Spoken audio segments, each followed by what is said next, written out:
কোনোদিন ভেবে দেখেছো প্রস্টিটিউট বা রেঙ্গি সাধারণত তিন ধরনের হয়। প্রথমটা হচ্ছে আসল রেঙ্গি, যারা আসলে টাকার বিনিময়ে নিজেদের শরীর বিক্রি করে। দ্বিতীয়টা হচ্ছে ডিজিটাল রেঙ্গি, হ্যাঁ এরা কন্টেন্টের নামে নিজের শরীর দেখে ভিডিও বানায় এবং তার বিনিময়ে হেভি টাকা পয়সা ইনকাম করে ভাই। আর তৃতীয়টা হচ্ছে স্বার্থের জন্য রেঙ্গি, এরা সবার সামনে হেভি ভদ্র সাজে কিন্তু আসলে এরা নিজের স্বার্থ এবং টাকার জন্য সবকিছু করতে পারে ভাই। হ্যাঁ এরা বিয়েও করে স্বার্থ এবং টাকার জন্য। বিয়ের আগে এদের মধ্যে কারুর 5টা 10টা 15টা 20টা করে বয়ফ্রেন্ড থাকে ভাই। আরেক প্রকার রেঙ্গি হয় যাদেরকে অর্ধ রেঙ্গি বলে। হ্যাঁ এদের ভাই বেশি বয়ফ্রেন্ড থাকে না, ওই 2-3টেই বয়ফ্রেন্ড থাকে, তাদের মধ্যে একজনকে এরা বিয়ে করে।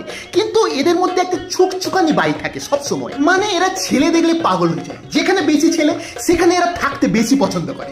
বন্ধুত্বের নামে অনেক ছেলেদের সাথে ঘুরে বেড়ায়। এরা জানে যে ছেলেদের বাইকে এসে বসে আছে সেই ছেলেটা তাকে বন্ধুর নজরে দেখে না, গার্লফ্রেন্ডের নজরে দেখে, কিন্তু তাও সে ওই ছেলেটার সাথে ঘুরে বেড়াচ্ছে। ইচ্ছা করে এরা এমন ভাবে জামা কাপড় পরে, এমন ভাবে সাজে এবং এমন ভাবে ছবি ছাড়ে যাতে সব ছেলেরা তার দিকে তাকিয়ে থাকে এবং তাকে মেসেজ করে। কারণ এরা চায় ছেলেদের অ্যাটেনশন, এরা পছন্দ করে যাতে ছেলেরা তাদেরকে অ্যাটেনশন দিক। এরা হয় অ্যাটেনশন সিকার। আর এদের বয়ফ্রেন্ডরা হয় পরম চুতিয়া, কারণ এরা জানেই না এদের গার্লফ্রেন্ডরা বাইরে কি সব করে বেড়াচ্ছে।